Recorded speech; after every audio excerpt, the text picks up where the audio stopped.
Hey guys, it's Alyssa from Fangirlish, and I'm here to break down your winners and losers from Week 5 of the 2018 NFL season. Let's do this.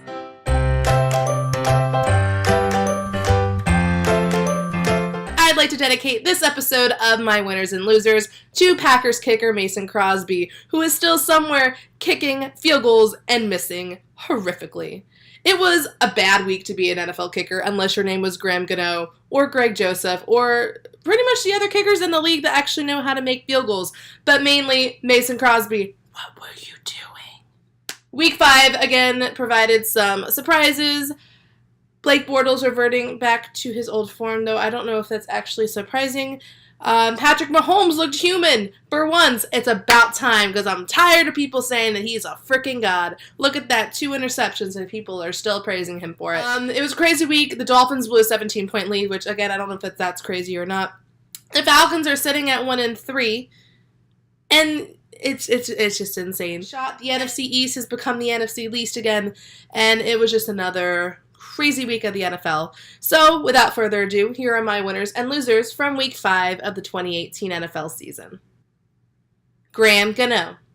Cano was the hero of Week 5 of the 2018 NFL season. He's out here kicking 63-yard field goals to win the game, and this is not in Denver, by the way, which makes that a lot easier than it sounds. Cano was pretty much the antithesis of Mason Crosby, who we'll meet a little bit later on my losers list. Good for Cano. Good for the Carolina Panthers, not so good for the New York Giants. Drew Brees. Not only did Drew Brees lead an absolute manhandling of the Washington Redskins on Monday Night Football, but Brees became the NFL's all-time leading passer in his home stadium and in front of his family. Having him being mic'd up and listening to him talk to his boys and hug his daughter and kiss his wife, it was an absolute emotional moment. I feel like we were all Drew Brees fans. No, but in all seriousness, congrats to Drew Brees. What an accomplishment. What a way to do it. What a player. One of the greats. Congrats, Drew. Rookie quarterbacks. What do Baker Mayfield, Sam Darnold, Josh Allen, and Josh Rosen all have in common? They won a game this week. Rookie quarterbacks went 4-0 in the NFL this week, even though their numbers weren't particularly flashy. But that's okay, because the only thing that matters is a win. The Cleveland Browns. I feel like the entire football world are Cleveland Browns fans, unless your team happens to be playing them. No, but I feel like there's like this palpable sense of like excitement and hope when you're watching the Cleveland Browns kick their way to their first Sunday victory in over 1,000 days. It makes you feel like anything in this world is possible, and maybe it is. The Buffalo Bills. Just when you thought the Buffalo Bills were a bad football team, they come out of nowhere to play spoiler to some teams that you consider to be legitimate contenders. The Bills' latest victim, the Tennessee Titans. Good for you, Bills. Don't sleep on this team. The New York Jets rushing game. If I were to tell you that the New York Jets amassed 323 yards on the ground against the Denver Broncos defense, you would have called me crazy. But yet, that's exactly what happened on Sunday. I heard someone saying, oh, the Jets have 323 rushing yards. And I'm like, no, you mean 323 yards? No.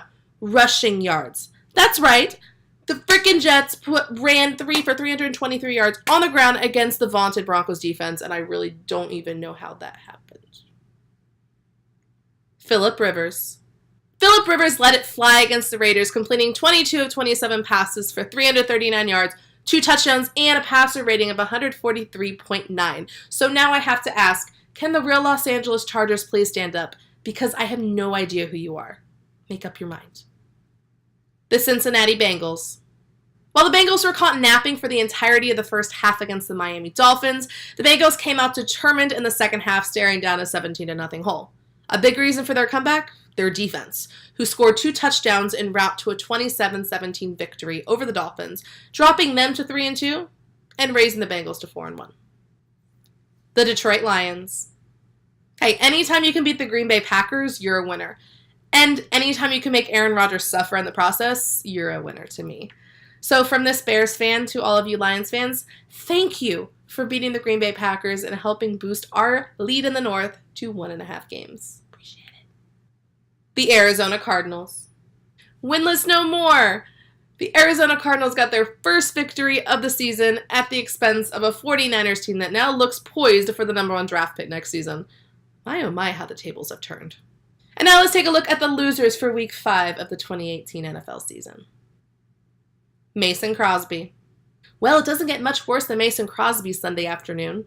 Crosby missed 4 field goals and an extra point in what was just an overall embarrassing effort by the Packers.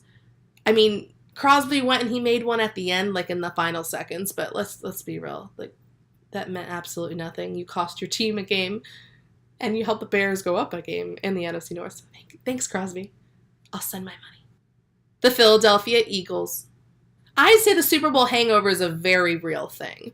The Philadelphia Eagles were sloppy, and Carson Wentz looked very un-Carson Wentz-like in a 23-21 loss to the Minnesota Vikings.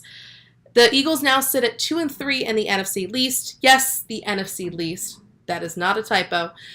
In a division where you're never really quite out of it, but at this point I'm not concerned about the Eagles' placement in their division so much as I'm concerned with the team's attitude. The Miami Dolphins. My oh my, how things have changed since the Miami Dolphins jumped out to that perfect 3-0 start. Not only were they blown up by New England last week, but they blew a 17-0 lead to the Bengals this week, where Ryan Tannehill was practically handing out the football for free. And things don't get much easier with Khalil Mack and the Bears defense coming to town next week. Is it time to panic? Blake Bortles. Well, the Jaguars didn't really have an answer for the Kansas City Chiefs, and that was mostly due to quarterback Blake Bortles, who was very retro Blake Bortles with a 4-interception performance, including an interception that he threw off of his own guy's helmet. Do we have a Blake Bortles problem again? The Oakland Raiders defense. John Gruden continues to look like the biggest moron in the NFL as his defense continues to get throttled week in and week out. The Raiders were no match for the Chargers' 2-back backfield, where Melvin Gordon amassed 120 scrimmage yards. And somewhere, John Gruden continues to ask, why can't we get to the quarterback? Again, I don't know, when does this stop being funny and start becoming really concerning? The Denver Broncos defense. For once, the Broncos' problem was not Case Keenum. It was actually the Broncos' vaunted defense who gave up 323 rushing yards. No, that's not total yards, that's rushing yards. Isaiah Crowell had 219 total rushing yards and a touchdown on 15 carries. What the hell happened?